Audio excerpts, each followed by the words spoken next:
শেষ বেরিয়ে এলো শেখ হাসিনার ঘরে স্বামী রেখে তার সাথে পরকীয়া লিপ্ত ছিলেন। আর তার সাথে কি সম্পর্ক ছিল মৃণাল কান্তি দাসের? এছাড়াও শেখ হাসিনার শরীরে কোথায় কি আছে শেষ চিহ্ন সম্পর্কে কিভাবে জানলেন মৃণাল কান্তি দাস?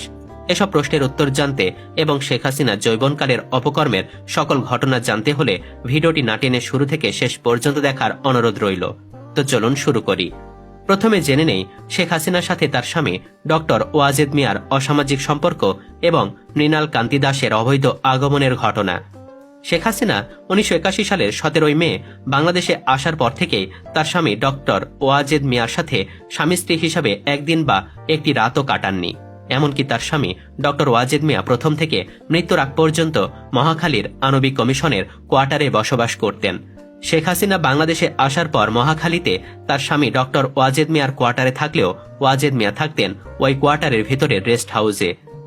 দুজনের সাথে দিনে রাতে দেখা সাক্ষাৎ তো দূরের কথা, মুখোমুখিও হতেন না স্বামীর কোয়ার্টারে থাকার সময়। এবং পরবর্তীতে ধানমন্ডির 32 এর পিত্রালয়ে বঙ্গবন্ধু ভবনে থাকতে নিয়মিত রুটিন মাফিক প্রতিদিন সন্ধ্যার ঠিক 1 ঘন্টা আগেই গোসল করে পাউডার পারফিউম মেখে লম্বা চুলের বেনি করে চকচকে নতুন শাড়ি ব্লাউজ পরে খুবই পরিপাটি হয়ে একা শুধুমাত্র জিপ গাড়ি এবং ড্রাইভার জালালকে সাথে নিয়ে বেরিয়ে যেতেন শেখ হাসিনা এবং ঘন্টা 2 পর ফিরে আসতেন। শুধু ওই সময় অজ্ঞাত স্থানে যাওয়া ছাড়া শেখ হাসিনা আর কোনো সময় জিপ গাড়ি নিয়ে একা কোথাও বের হতেন না।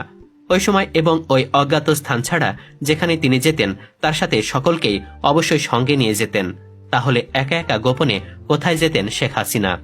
আসলে 1987 সালে মুন্সিগঞ্জ হরগঙ্গা কলেজ ছাত্র সংসদের ভিপি তরুণ যুবক মৃণাল কান্তি দাসের সাথে শেখ হাসিনার পরিচয় হয়। আর পরিচয়ের পর থেকে মৃণাল কান্তি দাস 32 নম্বরে বঙ্গবন্ধু ভবনে দিবারাত্রি সার্বক্ষণিকভাবে থাকতে শুরু করেছিলেন। ওই সময় শেখ হাসিনা এই বাড়িতে থাকতেন। এরপর থেকে শেখ হাসিনা রুটিন মাফিক সন্ধ্যের আগে অজ্ঞাত স্থানে যাওয়া ছেড়ে দেন। এরপর থেকেই অধিক রাত পর্যন্ত এমনকি ভোর রাত পর্যন্ত বঙ্গবন্ধু ভবনের লাইব্রেরি কক্ষের ভেতর থেকে দরজা লাগিয়ে মৃণাল কান্তি দাস আর শেখ হাসিনা খুবই নিচু গলায় কথা বলতেন এবং খিলখিল করে হাসতেন। শেখ হাসিনার কাছে মৃণালের গ্রহণযোগ্যতা এতটাই বেড়ে গেল যে তা সকলের ঈর্ষার কারণ হয়ে দাঁড়ালো। আর এভাবে মৃণাল হয়ে উঠল শেখ হাসিনার সবচেয়ে ঘনিষ্ঠ ব্যক্তি।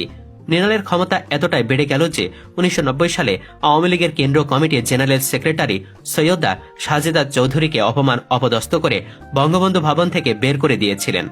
এরপর একদিন বঙ্গবন্ধু ভবনে 4-5 জন মিলে তাস খেলতেছিল। বেলা তখন 3টে কি 3:30। এমন সময় শেখ হাসিনার আপন মামা আকরাম মামু এসে কুভঙ্গিতে ইঙ্গিত করে বলেছিলেন, এই মৃণাল যাও না, তোমার জন্য না খেয়ে বসে আছে আমার ভাগ্নি। বন্ধুদের সামনে তার ক্ষমতা প্রদর্শনের জন্যই জবাব দিয়েছিলেন, আরে থাকতে দেন না কিছুক্ষণ না খেয়ে। ব্যাপারটা এমন ছিল যে মৃণাল খেতে যাচ্ছে না, তাই শেখ হাসিনা না খেয়ে মৃণালের জন্য অপেক্ষা করছেন। এরপর একদিন মৃণাল শেখ হাসিনার ওপরে রাগ করে চলে যান। শেখ হাসিনা একা থাকতে না পেরে নিজে গিয়ে রাগ ভাঙিয়ে মৃণাল কান্তি দাসকে আবার বঙ্গবন্ধু ভবনে নিয়ে এসেছিলেন। 1991 সালে শেখ হাসিনা নির্বাচনে হারার পর মৃণাল বিভিন্ন অসন্তুষ্টির কারণে আবার তাকে ছেড়ে চলে যান। এবারও শেখ হাসিনা নিজে গিয়ে মৃণালকে ফিরে আনতে চান, কিন্তু সে আর ফিরে আসেনি, বরং শেখ হাসিনার সাথে তার দৈহিক সম্পর্কের কথা প্রচার করতে থাকে। কথায় কথায় মৃণাল হাসতে হাসতে বলতে থাকে, শেখ হাসিনার শরীরে কোথায় কি আছে, কতটুকু আছে তা আমার জানতে বাকি নেই।